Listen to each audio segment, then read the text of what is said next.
What's up, Thrashers, and welcome back to the Thrash Maniac 99 YouTube channel, and it's time for episode number 15 of 5 Questions with yours truly. Thank you all so much for keeping this series alive. I cannot thank you guys enough.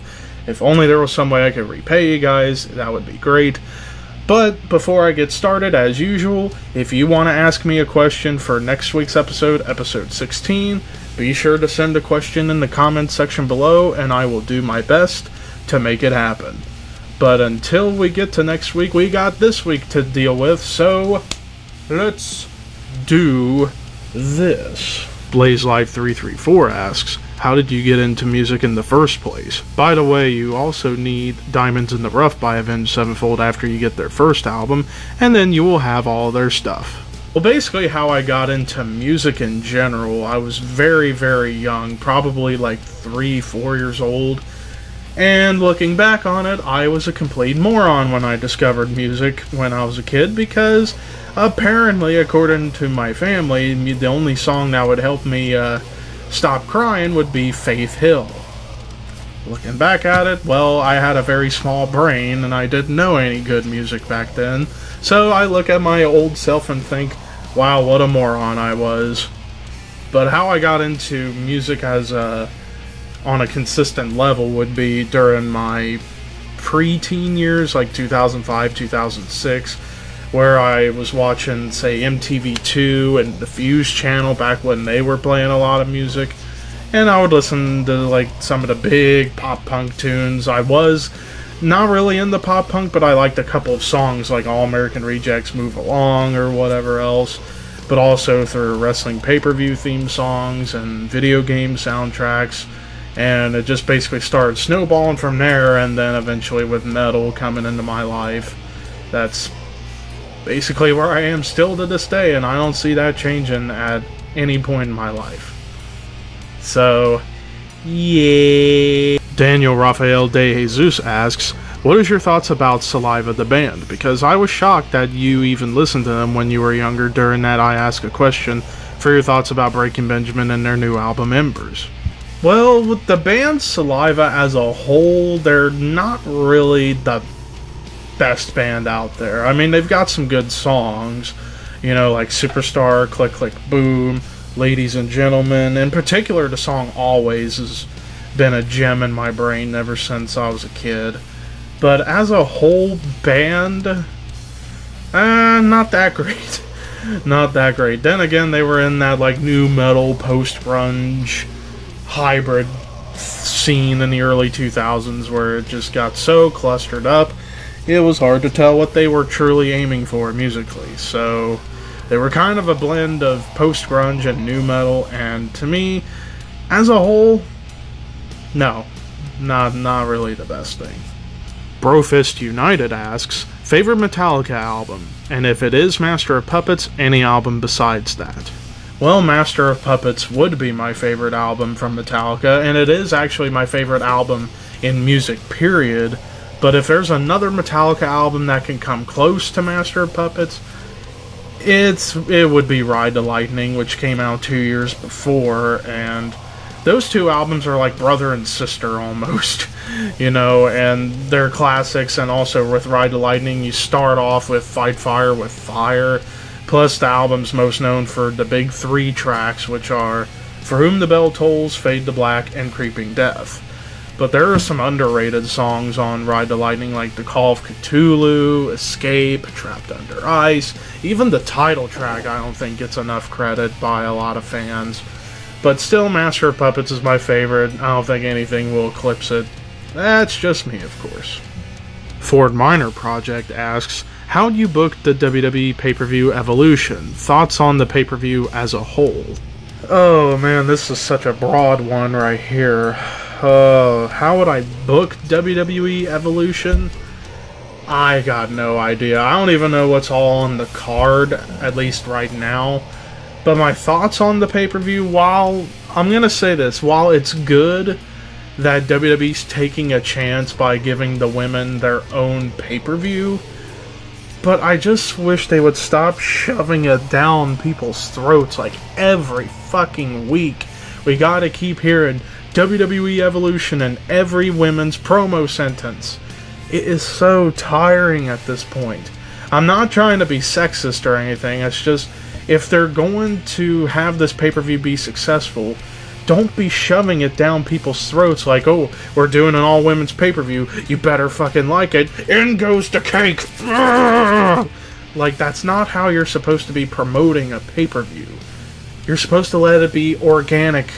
You're supposed to promote it organically and not like it's being forced down people's throats.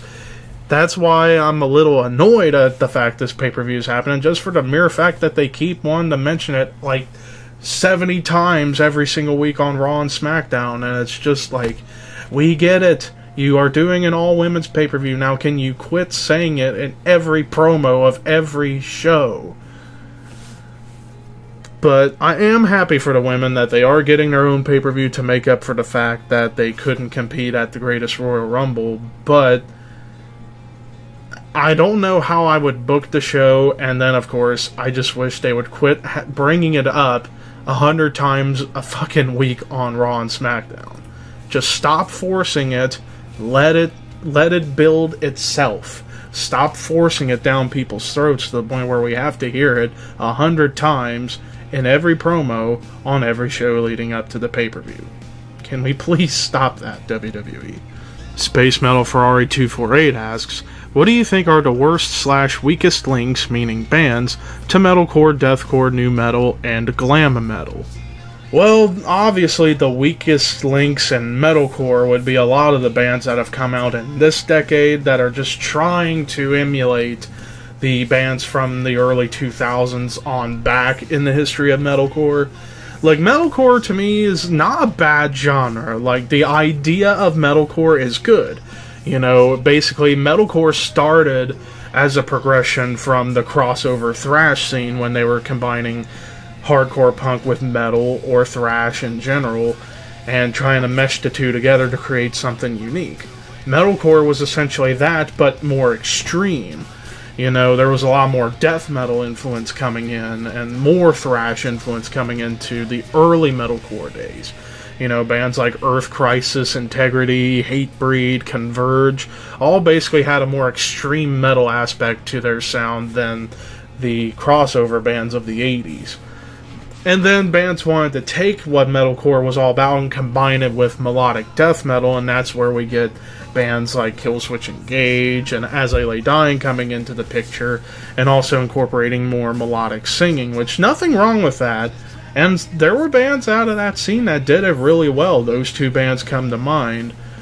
But then you get the bands of the modern age that basically went and took that formula and just made it more boring and bland and more radio-friendly. Bands like Asking Alexandria easily come to mind as being one of the weakest links of the genre, and even Bring Me the Horizon. Deathcore, on the other hand, I can respect the early bands of that genre, bands like The Red Chord and especially Despised Icon. Like, I feel when it comes to deathcore, the best bands are those two, as well as the band Carnifex and even All Shall Perish. Those are, in my opinion, the best four bands of deathcore, and it's mainly for the mere fact that they weren't over-exploiting the idea of what deathcore was meant to be, the combination of the original metalcore days of the 90s with death metal. So it was like, the early deathcore stuff was all about combining, say, Hatebreed with, like, Morbid Angel or something like that. And that sounds like a cool mix because, you know, Hatebreed's a really good band and Morbid Angel's a classic band. When you combine the two, if done right, it can sound really good, but then you get to the breakdowns when bands just basically want to play breakdown after breakdown after breakdown and making the songs extra simple, and that's a big turnoff to a lot of old metal fans who can't get into deathcore. Now, Red Chord to me always had a more grindcore and technical element to their sound. Despised Icon had a more brutal / tech death influence with hardcore punk coming into the fray. Carnifex having that more black metal exterior to it. All Shall Perish having like tech and melodic elements. And even another band that's kicking ass in that scene, Thy Art Is Murder, kind of doing a more blackened death metal sound nowadays. So, and even the first EP of Job for a Cowboy, when they were deathcore in their early years, wasn't bad either, up until they decided to become a better band and be a straight up death metal band.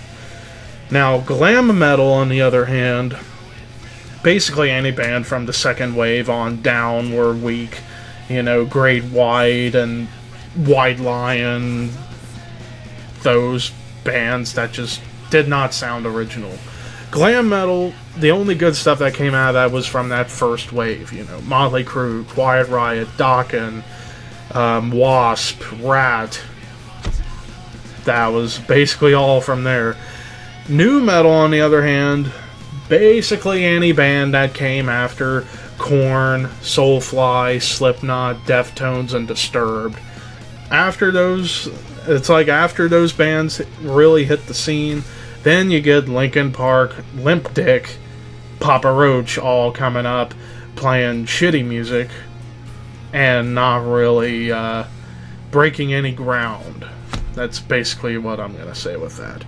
Man, that was a long-ass answer to a big question.